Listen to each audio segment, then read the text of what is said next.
Graça e paz, meus irmãos, continuando a nossa série de meditações sobre a nossa identidade em Cristo. Hoje nós vamos ler a palavra escrita no Evangelho de Jesus Cristo segundo João, no capítulo 3, a partir do versículo 16, onde está escrito assim: Porque Deus amou ao mundo de tal maneira que deu o seu Filho unigênito, para que todo o que nele crê não pereça, mas tenha a vida eterna. Porquanto Deus enviou o seu Filho ao mundo, não para que julgasse o mundo, mas para que o mundo fosse salvo por ele.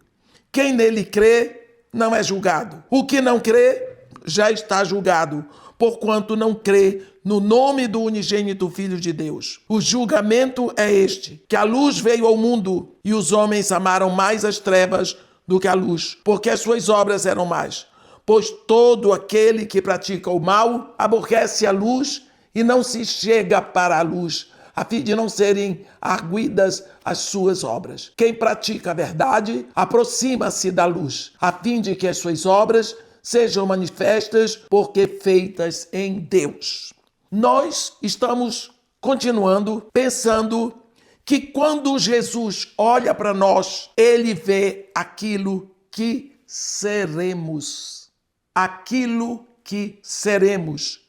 Jesus olhou para Saulo, o fanático, e viu Paulo, o apóstolo.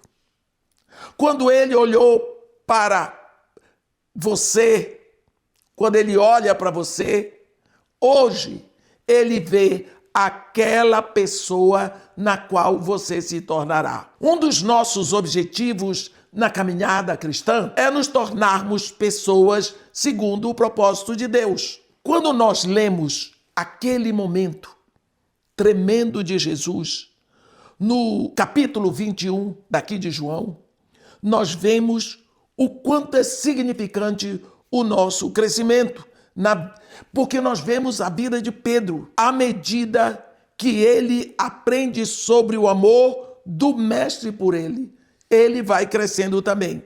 O propósito de Deus para nós é fundamentado no seu amor. À medida que ele revela o seu amor a nós, à medida que nós conhecemos o amor de Deus, nós vamos conhecendo melhor a nós mesmos. Você vê, quando Pedro estava no barco, que Jesus aparece na praia, nós vemos que depois que Pedro descobre, porque João falou que era Jesus que estava na praia, Jesus tinha feito uma fogueira.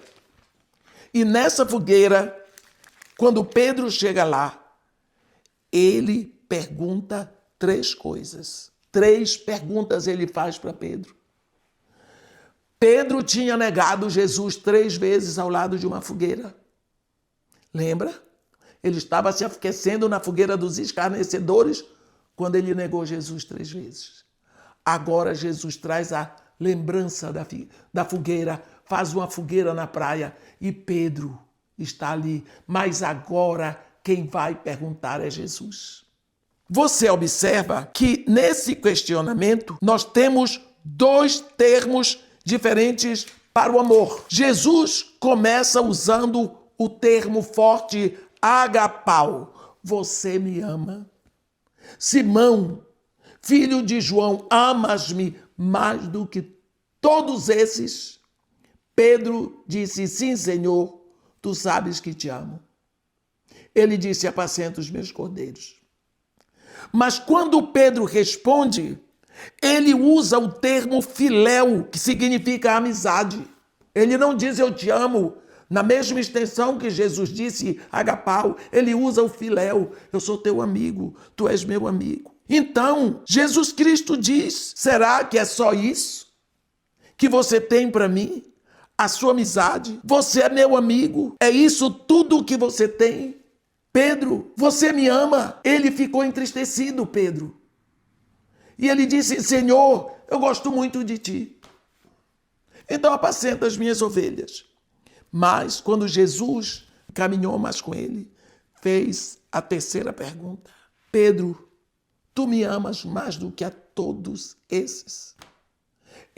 Pedro abandonou o termo filéu, eu gosto de ti, e entrou no termo agapau, o termo do amor que Jesus tinha falado e disse: Senhor, tu sabes todas as coisas, tu sabes que eu te amo. Então, apacenta o meu rebanho. Nós precisamos ver que Pedro foi crescendo à medida que ele vai descobrindo a intensidade do amor de Deus por ele, do amor de Jesus Cristo por ele. Quando nós começamos a nossa vida cristã, nós começamos ouvindo que Deus, pelo amor que ele teve por nós, ele entregou seu filho lá na cruz. Nós entramos numa revelação do amor, porque o amor não é um mandamento novo na sua essência. Ele é novo na sua expressão, no Novo Testamento. Porque desde o Antigo Testamento, Deus falava do amor. Ele disse para o povo de Israel: amarás o Senhor teu Deus de todo o teu coração, de toda a tua alma, de toda a tua força, com todo o teu entendimento. Quer dizer, o amor era mandamento. Mas no Novo Testamento, o amor é mostrado. No Antigo Testamento, eles não podiam ver o amor. Mas no Novo Testamento, o amor é mostrado, ele é exposto na cruz, ele é derramado em sangue. Então, nós podemos, todos os dias, meditar na cruz e ver o grande amor de Deus. E à medida que nós entramos nesse derramar do amor de Deus, nós vamos crescendo. Porque Deus nos ama, nós vamos crescendo em amor por Ele. Pedro foi crescendo de tal maneira que Deus, Jesus Cristo, diz para ele: em verdade eu te digo que quando eras mais moço, tu te cingias a ti mesmo e andavas por onde querias. Quando, porém, fores velho, estenderás as mãos e outro te cingirá e te levará para onde não queres. Jesus aqui está dizendo para ele o tipo de morte que ele vai ter. Por quê? Por causa do crescimento do amor. Porque ele vai entregar a vida dele por Jesus. Então você vê o nível daquele homem que era o filho de João. Agora ele vai sendo transfigurado. Ele vai crescendo para ser o homem que vai assumir o ministério que Deus preparou para ele antes da fundação do mundo.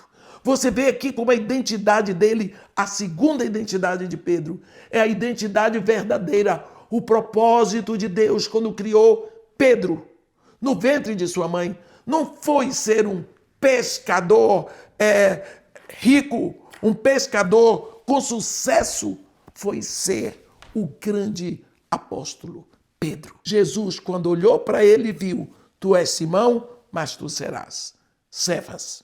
Então, Jesus olha para você, ele vê aquilo em que você será transformado. Deixe o Espírito Santo operar em você. Ó Senhor Deus nosso Pai, neste momento nós proclamamos a nossa certeza do teu amor por nós. Nós te pedimos que nós possamos crescer neste amor. E crescendo que nós possamos nos render cada vez mais, cada dia mais, para que a tua vontade seja feita em nós, para que teu propósito se cumpra em nossas vidas. Para a tua alegria, nós queremos viver para te agradar. Te pedimos isso em nome de Jesus. Amém.